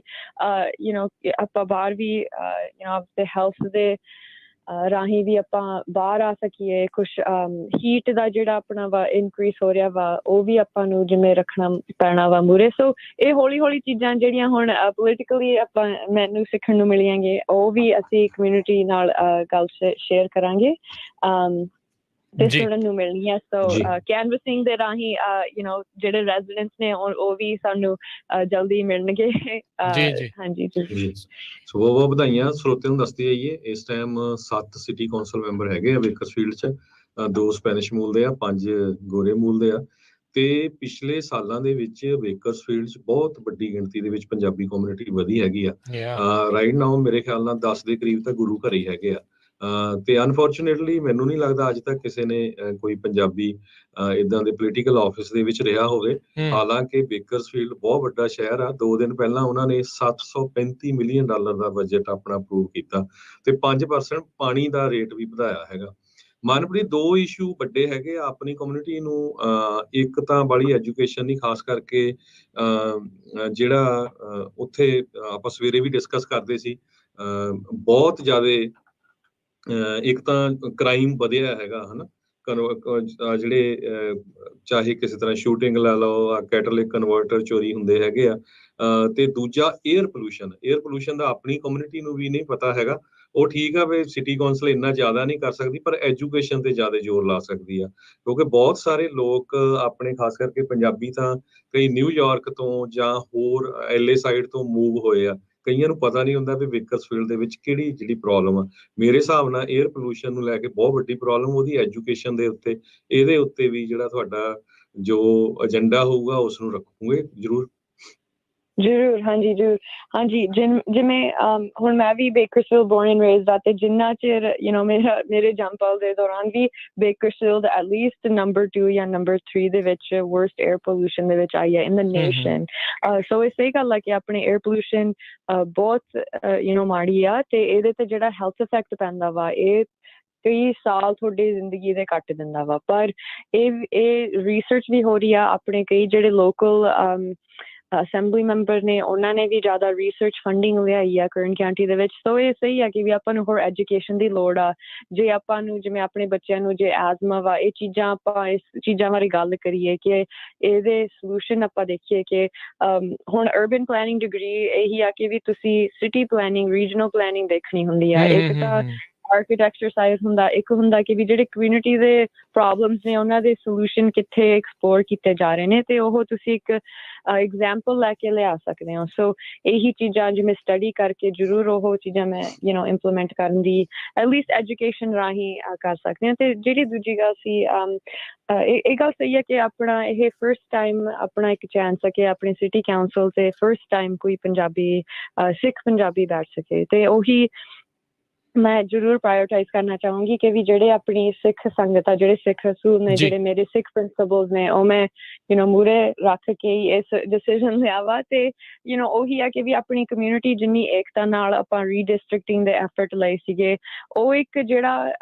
ਇੱਕ ਇਫੈਕਟ ਪੈ ਗਿਆ ਜਿਹੜਾ ਉਹ ਇੰਪੈਕਟ ਪੈ ਗਿਆ ਸੀ ਪੂਰੇ ਸਿਟੀ ਤੇ ਕਿੰਨੇ ਹਫ਼ਤਿਆਂ ਤੱਕ ਈਵਨ ਗੋਰਿਆਂ ਦੇ ਜਾਂ ਦੂਜੇ ਹਿਸਪੈਨਿਕ ਰੇਡੀਓ ਤੇ ਵੀ ਉਹੀ ਗੱਲਾਂ ਚੱਲ ਰਹੀਆਂ ਸੀਗਾ ਸੋ ਉਹ ਇੱਕ ਜਿਹੜੀ ਆਪਾਂ ਏਕਤਾ ਲਿਆਈ ਸੀ ਉਹੀ ਏਕਤਾ ਆਪਾਂ ਰੱਖੀਏ ਤੇ ਮੇਰੇ ਖਿਆਲ 'ਚ ਵੀ ਇਹ ਬਹੁਤ ਪੋਜ਼ਿਟਿਵ ਹੋਊਗਾ ਆਪਣੇ ਯੂਥ ਲਈ ਵੀ ਕਈ ਜਿਹੜੇ ਆਪਣੇ ਜਕਾਰਾ ਯੂਥ ਨੇ ਉਹਨਾਂ ਦੇ ਵੀ ਮੈਸੇਜ ਆ ਰਹੇ ਨੇ ਬਾਕੀ ਯੂਥ ਜਿਹੜੇ ਹੁਣ ਕਾਲਜ ਦੇ ਵਿੱਚ ਪੜ੍ਹਦੇ ਨੇ ਆਈ ਥਿੰਕ ਆਪਣੀ ਕਮਿਊਨਿਟੀ ਲਈ ਟਾਈਮ ਆ ਕੇ ਆਪਣੇ ਕੋਈ ਲੋਕਲ ਰੈਪਰੈਜ਼ੈਂਟੇਸ਼ਨ ਵੀ ਹੋਵੇ ਬੇਕਰ ਤਾਂ ਕਿ ਜਿਹੜੀ ਆਪਾਂ ਨੂੰ ਲੋੜਾਂ ਨੇ ਉਹ ਸੁਣੀਆਂ ਜਾ ਸਕਣ ਐਟ ਅ ਸਿਟੀ ਲੈਵਲ ਤੇ ਅੱਗੇ ਵੀ so every city council should ਉਸ ਨੂੰ ਉਸੇ ਤਰੀਕੇ ਦਾ ਦਿਖਣਾ ਚਾਹੀਦਾ ਜਿੱਦਾਂ ਦੀ ਡਾਇਵਰਸਿਟੀ ਉਸ ਦੀ ਸ਼ਹਿਰ ਦੇ ਵਿੱਚ ਆ ਸੋ ਰਾਈਟ ਨਾਓ ਜਿੱਦਾਂ ਤੁਸੀਂ ਕਿਹਾ ਵੀ ਆਪਣੀ ਪੰਜਾਬੀ ਸਿੱਖ ਰਿਪਰੈਜ਼ੈਂਟੇਸ਼ਨ ਸਿਟੀ ਕਾਉਂਸਲ ਦੇ ਵਿੱਚ ਨਹੀਂ ਹੈਗੀ ਕੋਈ ਵੀ ਸੋ ਇੱਕ ਮੌਕਾ ਹੋਊਗਾ ਸੋ ਆਪਾਂ ਜਕਾਰਾ ਵਾਲਿਆਂ ਨੂੰ ਚਿਰ ਤੋਂ ਹੀ ਜਿਹੜਾ ਉਹ ਜਾਣਦੇ ਆ ਉਹਨਾਂ ਦੇ ਦੁਆਰਾ ਜਿਹੜੇ ਮਸਲੇ ਹਮੇਸ਼ਾ ਉਠਾਏ ਜਾਂਦੇ ਰਹੇ ਆ ਕਮਿਊਨਿਟੀ ਨੂੰ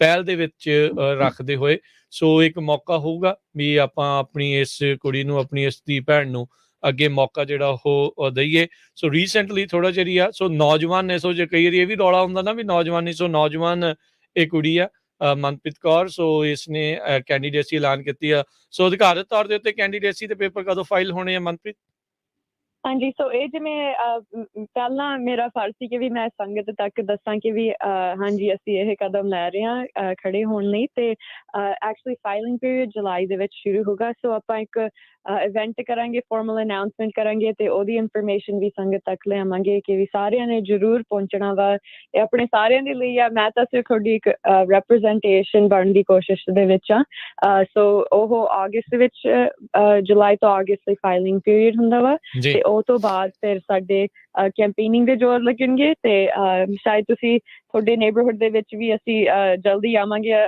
ਜਿਹੜੇ ਸਾਡੇ ਵਾਲੰਟੀਅਰ ਹੋਣਗੇ ਤੇ ਜ਼ਰੂਰ ਮਿਲਣਾ ਜਦੋਂ ਅਸੀਂ ਮਨਪ੍ਰੀਤ ਇੱਕ ਵਾਰੀ ਵਾਰਡ 7 ਦੱਸ ਦਿਓ ਵੀ ਕਿਹੜਾ ਇਲਾਕਾ ਜਿਹੜਾ ਪੈਨਮਾ ਲੇਨ ਉਸ ਦੇ ਇਰਦ ਗਿਰਦ ਹੋਰ ਕਿਹੜੀ ਥਾਵਾਂ ਨੇਬਰਹੁੱਡ ਜਿਹੜੀਆਂ ਇਸ ਦੇ ਵਿੱਚ ਆਉਂਦੀਆਂ ਤੁਹਾਡੇ ਵਾਰਡ 7 ਦੇ ਲਈ ਨਾਲੇ ਜਿੰਨੇ ਜਦੋਂ ਵੋਟ ਕਰਨੀ ਆ ਇੱਥੇ ਸਿਰਫ ਉਸ ਵਾਰਡ ਦੇ ਲੋਕ ਕੀ ਕਰ ਸਕਦੇ ਜਾਂ ਕਈ ਸ਼ਹਿਰਾਂ 'ਚ ਹੁੰਦਾ ਆ ਵੀ ਤੁਹਾਨੂੰ ਸਾਰਿਆਂ ਨੂੰ ਬੈਲਟ ਦੇ ਵਿੱਚ ਹਰ ਇੱਕ ਜਿਹੜੇ ਵਾਰਡ ਦੀ ਇਲੈਕਸ਼ਨ ਦਾ ਜਿਹੜਾ ਆਉਂਦਾ ਬੈਲਟ ਆਉਂਦਾ ਆ ਕਿ ਇਹਨਾਂ ਨੂੰ ਸਿਰਫ ਉਸ ਇਲਾਕੇ ਵਾਲਿਆਂ ਨੂੰ ਹੀ ਉੱਥੋਂ ਦਾ ਬੈਲਟ ਆਊਗਾ ਹਾਂਜੀ ਸੋ ਵਾਰਡ 7 ਉਹ ਏਰੀਆ ਪੈਂਦਾ ਕਿ ਜਿਵੇਂ ਜਿੱਥੇ ਆਪਣਾ ਪੈਨਮਾ ਲੇਨ ਐਗਜ਼ਿਟ ਆ ਉੱਥੋਂ ਸਾਊਥ ਹਾਸਕਿੰਗ ਐਵਨਿਊ ਐਗਜ਼ਿਟ ਤੱਕ ਈਵਨ ਐਕਚੁਅਲੀ ਟੈਫਟ ਹਾਈਵੇ ਐਗਜ਼ਿਟ ਤੱਕ ਸੋ ਜਿਹੜੇ ਵੀ ਉੱਥੋਂ ਵੈਸਟ ਰਹਿੰਦੇ ਨੇ ਸੋ ਜਦੋਂ ਅਸੀਂ ਇੱਧਰ ਨੂੰ ਆਉਂਦੇ ਹੋ ਜੇ ਤੁਸੀਂ ਪੈਨਮਾ ਤੇ ਟੈਫਟ ਹਾਈਵੇ ਦੇ ਵਿੱਚ ਵਿਚਾਲੇ ਰਹਿੰਦੇ ਹੋ ਈਵਨ ਜਿਹੜਾ ਆਪਣਾ ਹੁਣ Stone Creek junior high school area ਰਿਜੂ ਹਾਈ ਸਕੂਲ ਏਰੀਆ ਕਾਸਕੋ ਦੇ ਨੇੜੇ ਜੇ ਤੁਸੀਂ ਰਹਿੰਦੇ ਹੋ ਈਵਨ ਵਿਨਕੋ ਦੇ ਨੇੜੇ ਰਹਿੰਦੇ ਹੋ ਉਹ ਸਾਰਾ ਏਰੀਆ ਗਿਣਿਆ ਜਾਂਦਾ ਵਾ ਤੇ ਉਹ ਕੱਟ ਫਿਰ ਗਾਸਫੋਰਡ ਰੋਡ ਤੇ ਪੈ ਜਾਂਦਾ ਸੋ ਜਿਹੜੇ ਉਸ ਏਰੀਆ ਦੇ ਵਿੱਚ ਰਹਿੰਦੇ ਨੇ ਜਿਹੜੇ ਉਸ ਇਲਾਕੇ ਦੇ ਵਿੱਚ ਰਹਿੰਦੇ ਨੇ ਉਹੀ ਫਿਰ ਵੋਟ ਪਾ ਸਕਦੇ ਨੇ ਸੋ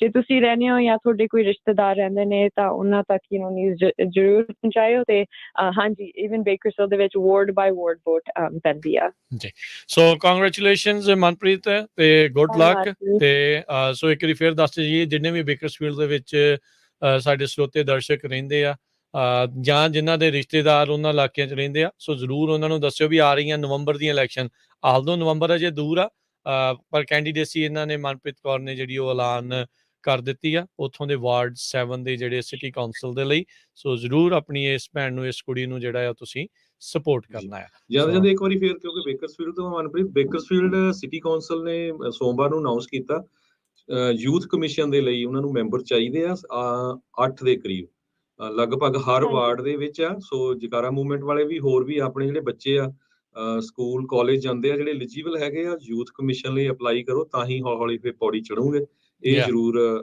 ਅਨਾਉਂਸ ਕਰ ਦਿਓ ਤੁਸੀਂ ਵੀ ਕਰ ਦਿਓ ਅਨਾਉਂਸ ਤੇ ਹੋਰ ਆਪਣੇ ਜਿਹੜੇ ਤੁਹਾਡੇ ਜਕਾਰਾ ਮੂਵਮੈਂਟ ਦੇ ਬੱਚੇ ਆ ਉਹਨਾਂ ਨੂੰ ਵੀ ਅਨਾਉਂਸ ਕਰ ਦਿਓ ਜੀ ਸਾਡੇ ਇੱਕ ਜਕਾਰਾ ਮੂਵਮੈਂਟ ਤੇ ਯੂਥ ਇੱਕ ਯੰਗ ਕੌਰ ਉਹ ਯੂਥ ਕਮਿਸ਼ਨ ਤੇ ਵੀ ਆ। ਸੋ ਆਪਣੀ ਗੋਲ ਹੈ ਕਿ ਵੀ ਆਪਾਂ ਮਲਟੀਪਲ ਲੋਕਾਂ ਨੂੰ ਯੂਥ ਕਮਿਸ਼ਨ ਤੇ ਵੀ ਸਰਵਿਸ ਦੇਈਏ, ਓਪਰਚੁਨਿਟੀ ਦੇਈਏ। ਸੋ ਜ਼ਰੂਰ ਆਪਣੇ ਬੱਚਿਆਂ ਨੂੰ ਵੀ ਕਿਹਾ ਕਿ ਵੀ ਅਪਲਾਈ ਕਰਨ। ਸੋ ਪੰਜਾਬੀ ਰੇਡੀਓ USA ਦਾ ਵੀ ਬਹੁਤ ਬਹੁਤ ਧੰਨਵਾਦ। ਸ਼ੁਰੂ ਤੋਂ ਕਮਿਊਨਿਟੀ ਸਰਵਿਸ ਤੁਸੀਂ ਮੂਹਰੇ ਲੈ ਕੇ ਆਉਂਦੇ ਹੋ ਤੇ ਸੰਗਤ ਤੱਕ ਉਹ ਇੰਪੋਰਟੈਂਟ ਗੱਲਾਂ ਲੈ ਕੇ ਆਉਂਦੇ ਆ ਜਿਹੜੀਆਂ ਸਾਨੂੰ ਵੀ ਸਾਨੂੰ ਜ਼ਰੂਰੀ ਨੇ ਤੇ ਆਪਣੀ ਕਮਿਊਨਿਟੀ ਨੂੰ ਸਮਝਣੀਆਂ ਬਹੁਤ ਜ਼ਰੂਰੀ। ਸੋ ਬਹੁਤ ਬਹੁਤ ਧੰਨਵਾਦ ਜੀ। ਸ਼ੁਕਰੀਆ ਮਨਪ੍ਰੀਤ ਤੇ ਗੁੱਡ ਲੱਕ। ਧੰਨਵਾਦ ਜੀ, ਮਿਹਰਬਾਨੀ। Thank you so much. ਸਤਿ ਵਾਹਿਗੁਰੂ ਸ਼੍ਰੀ ਜੀ ਕਾ ਅਕਾਲ। ਖਾਲਸਾ, ਖਾਲਸਾ ਵਾਹਿਗੁਰੂ ਜੀ ਕੀ ਫਤਿਹ।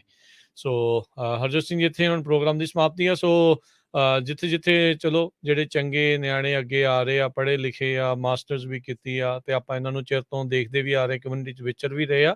ਸੋ ਆਪਾਂ ਨੂੰ ਇੱਦਾਂ ਦੇ ਕੈਂਡੀਡੇਟਸ ਦੀ ਜਿਹੜੀ ਜ਼ਰੂਰ ਸਪੋਰਟ ਕਰਨੀ ਚਾਹੀਦੀ, ਨਾਲੇ ਰਿਪਰੈਜ਼ੈਂਟ ਹੁੰਦਾ ਆ। ਸੋ ਸਿਟੀ ਕੌਂਸਲ ਵੀ ਉਸੇ ਤਰੀਕ ਦੀ ਤਸਦੀਕ ਕਰਨਾ ਚਾਹੀਦਾ ਉਸਨੂੰ, ਜਿੱਦਾਂ ਦਾ ਸ਼ਹਿਰ ਹੋਵੇ। ਸੋ ਆਪਣਾ ਰਾਈਟ ਨਾਲ ਕੋਈ ਵੀ ਪੰਜਾਬੀ ਸਿੱਖ ਉੱਥੇ ਨਹੀਂ ਹੈਗਾ।